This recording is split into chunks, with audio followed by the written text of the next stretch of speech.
விவசாய நண்பர்கள் அனைவருக்கும் வணக்கம். நம்ம இந்த வீடியோவில் சன்னகுரை கெமிக்கல் இண்டஸ்ட்ரியில் வரக்கூடிய ஆக்ஷன்கிற மருந்து பற்றி தாங்க பார்க்க போகிறோம்.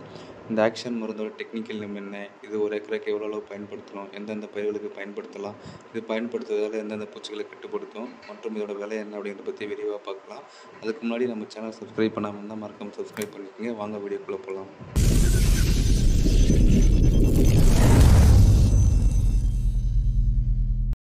இந்த ஆக்ஷன் மருந்தோட டெக்னிக்கல் நேம் வந்து கார்டாப் ஹைட்ரோகுளோரைடு 50% எஸ்பிங்க. எஸ்பினா சாலுபிள் பவுடர். இது வந்து ஒரு சிஸ்டமிக், கான்டாக்ட் மற்றும் டிரான்ஸ்லாமினார் ஆக்ஷன் கொண்ட ஒரு ட்ரிபிள் ஆக்ஷன் இன்செக்டிசைடுங்க. சிஸ்டமிக்னா நம்ம அடிக்கிற மருந்து செடிகளில் ஊடுருப்பாயுங்க, அது இலைகளை புழுக்கள் சாப்பிடும்போது இறந்து போயிடும். அதேமாதிரி கான்டாக்ட்னா நம்ம அடிக்கிற மருந்து டைரெக்டாக புழு மேலே பட்டால் செத்து போயிடும். இது நம்ம ஆல்ரெடி பார்த்துருப்போங்க. ஆனால் இப்போ டிரான்ஸ்லாமினார் ஆக்ஷன் புதுசாக பார்ப்போம். அப்படின்னா என்னென்னா, நம்ம அடிக்கிற மருந்து இலைகளுக்கு அடியில் இருக்கக்கூடிய புழுக்களுமே வந்து கொல்லுங்க. அதுதான் அந்த டிரான்ஸ்லாமினார் ஆக்ஷனுங்கிறது.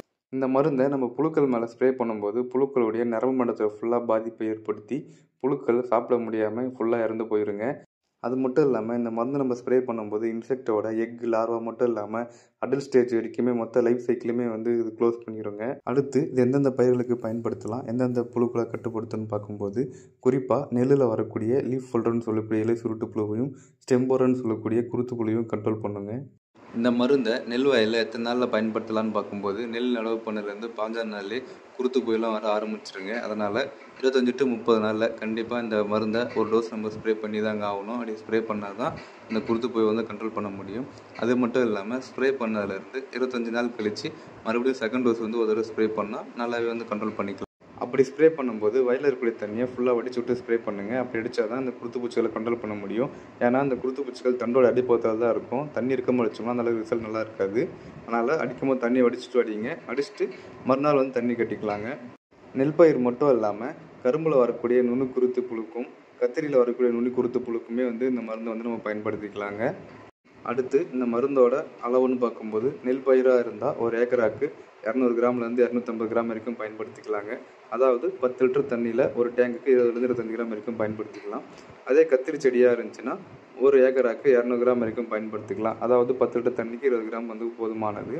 அதே வந்து கரும்பு பயிருக்கு பயன்படுத்துகிற மாதிரி இருந்துச்சுன்னா ஒரு ஏக்கராக்கு 250 கிராம்லேருந்து 300 கிராம் வரைக்கும் பயன்படுத்திக்கலாம். 10 லிட்டர் தண்ணியில் ஒரு டேங்கர் தண்ணிக்கு 30 கிராம் வரைக்கும் பயன்படுத்திக்கலாங்க. கார்டாப் ஹைட்ரோகுளோரைடு மருந்தை தனியாக பயன்படுத்தினா அந்த அளவு ரிசல்ட் இருக்காதுங்க.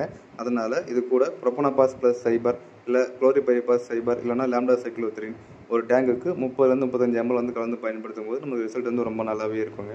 இந்த கார்டாப் ஹைட்ரோகுளோரைடு 50% எஸ்பி வந்து சன்னகுரை கெமிக்கல் இண்டஸ்ட்ரியில் ஆக்ஷனுங்கிற பேரில் கிடைக்குதுங்க. இது இல்லாமல் வேறு சில பிராண்டு பார்க்கும்போது சுமிட்டோமோ கம்பெனியில் சான்மாக்ஸ் எஸ்பிங்கிற பேர்லையும், தனுவா கம்பெனியில் கேல்டான் எஸ்பிங்கிற பேர்லையும், அடாமா கம்பெனியில் போர்கன் எஸ்பிங்கிற பேர்லையும் கிடைக்குதுங்க. அடுத்து இந்த மருந்தோட விலைன்னு பார்க்கும்போது 250 கிராம் வந்து அப்ராக்சிமேட்டாக 450 ரூபாலேருந்து 550 ரூபா ப்ரைஸ் ரேஞ்சில் கிடைக்குதுங்க. இது வந்து ஒவ்வொரு கம்பெனி பிராண்டை பொறுத்து டிஃபர் ஆகுங்க. இந்த வீடியோ உங்களுக்கு பிடிச்சிருந்துச்சுன்னா லைக் பண்ணுங்கள். எதுவும் டவுட் இருந்தால் கமெண்ட் பண்ணுங்கள். மேலும் இது போன்ற விவசாய வீடியோக்களை பார்க்குறதுக்கு நம்ம சேனலை வந்து மறக்காமல் சப்ஸ்கிரைப் பண்ணி வச்சுக்கோங்க. நன்றி, வணக்கம்.